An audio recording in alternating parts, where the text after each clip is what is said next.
We have assisting me in the Opinion Department, old friend of the show, Bob Weiner, Robert Weiner, if you will, Democratic strategist, columnist, former communications director for Clinton drug czar General Barry McCaffrey, and former chief of staff of the House Committee on Aging. He was also former press secretary for both Congressman Rangel and Connors of New York and Michigan, respectively. Bob, good to have you back. Alan, it's great to be with you. We finally figured out why Romney could have 14% tax rate. It's because he claimed 47% as dependents.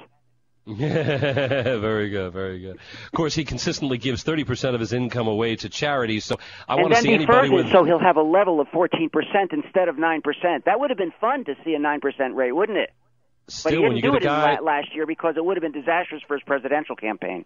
You do realize, of course, compared to the 30% that he consistently gives away to charity, all of the findings come up somewhat anemic in critique. No, I don't think so. I think he was worried about his tax rate. I have a tendency to believe that the whole question surrounding his tax returns will be forgotten, which is unfortunate because that's going to leave off the hook Harry Reid, who otherwise has been caught red-handed lying out of his derriere. I mean, he was caught red-handed saying that he knows from personal authority that Romney hasn't paid any taxes in 10 years. Himself, denotatively or connotatively, totally disproves that coming from the not-so-august senator. Am I overstating that, Bob Weiner? Well, Harry Reid, here's the question for Bob Weiner. Has Harry Reid been shown unambiguously as someone who lied on that particular point? Even Rachel Maddow said that Harry Reid overstated the case from what he knew. However, what we also know is that Romney lies about his... How is overstating it the terminology most appropriate for this as opposed to the word lie, Bob Weiner? Because Romney himself has a history of lying, as he did on his residence when he said that he did not have a Utah residence, and he did, and he had to change his tax forms after he said he didn't have one so he could be governor of Massachusetts. National Counterterrorism Director said, no, it was a terrorist attack, as well as Jay Carney, White House press secretary.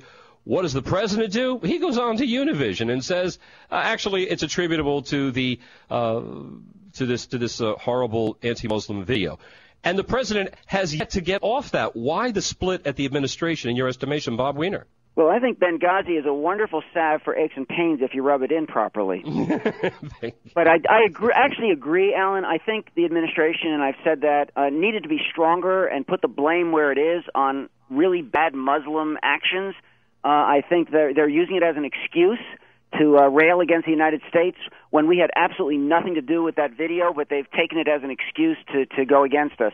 I totally agree with you, and I think that on Benghazi, what you have to understand is that it was an outpost. It wasn't the major city, so you weren't going to have the same security that you normally have, and no one expected the ambassador to be bombed and killed. I mean, that's just the real reality of the situation.